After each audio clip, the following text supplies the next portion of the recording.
Halo teman-teman, aku Ola. Gimana kabar kalian semua? Semoga selalu sehat ya. Ayo, siapa yang sudah kangen ketemu teman-temannya di sekolah? Atau ada juga yang kangen dengan guru-guru? Doakan terus ya, supaya keadaan semakin membaik. Jadi kita bisa sekolah lagi, bisa ketemu lagi dengan sahabat-sahabat di sekolah. Hari ini kita memperingati hari kenaikan Tuhan Yesus ke surga. Ia naik ke surga setelah 40 hari bangkit dari kematian.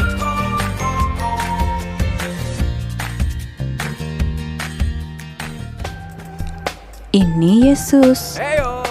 Yesus adalah juru selamat dunia dan anak Allah. Ketika Yesus di dunia, Dia menceritakan tentang kasih Allah.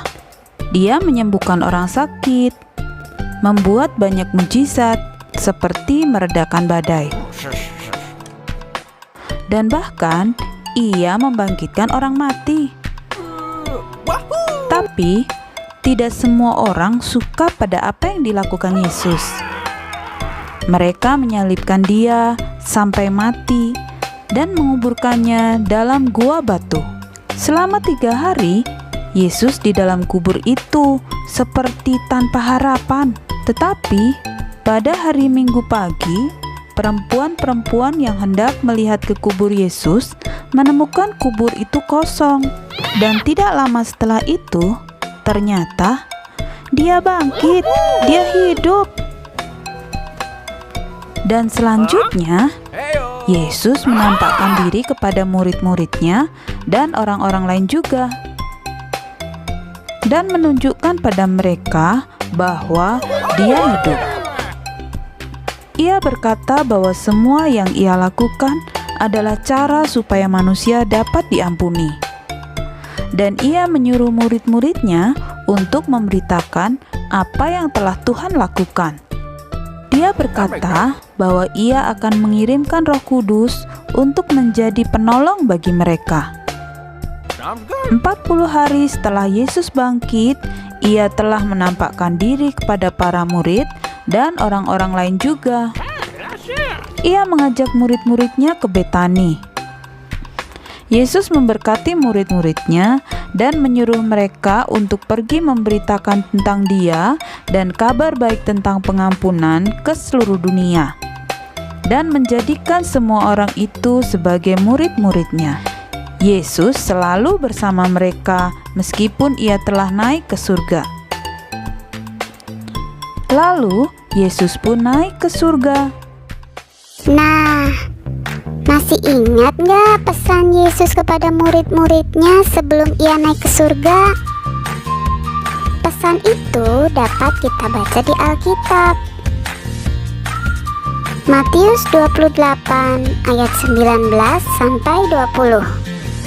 Karena itu, pergilah, jadikanlah semua bangsa muridku, dan baptislah mereka dalam nama Bapa dan Anak dan Roh Kudus, dan ajarlah mereka melakukan segala sesuatu yang telah kuperintahkan kepadamu.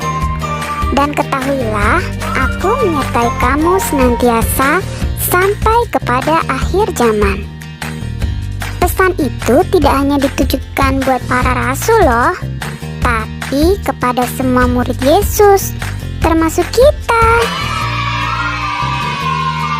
Lalu, bagaimana kita dapat memberitakan tentang Yesus? Apakah kita harus bercerita kepada setiap orang yang kita temui? Kita cukup melakukan perbuatan-perbuatan baik yang telah diteladankan oleh Yesus. Misalnya, menghibur teman yang susah, berbagi, menolong siapa saja tanpa membeda-bedakan, dan sebagainya. Dengan demikian, orang-orang yang melihat kita dapat mengenal Yesus melalui perbuatan kita. Yuk, kita semua bangkit dan beritakan kasih Allah kepada semua orang melalui perbuatan kita.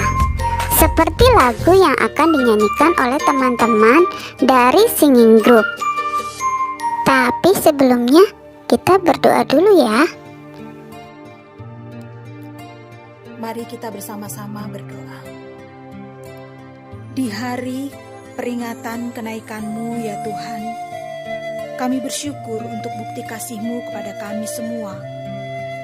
Karya penebusan-Mu sudah digenapi, dan kini tugas kami sebagai anak-anak-Mu untuk dapat menjadi terang menyaksikan kasih-Mu kepada dunia ini, yaitu memberitakan karya keselamatan-Mu kepada orang-orang di sekitar kami. Ya Roh Kudus, mampukan kami untuk memberitakan Injil-Mu melalui sikap dan perbuatan yang baik setiap hari, yang dapat kami lakukan dalam hidup kami, sehingga melalui hidup kami, nama-Mu dapat dimuliakan. Inilah doa kami ya Tuhan Yesus, di dalam nama-Mu kami berdoa.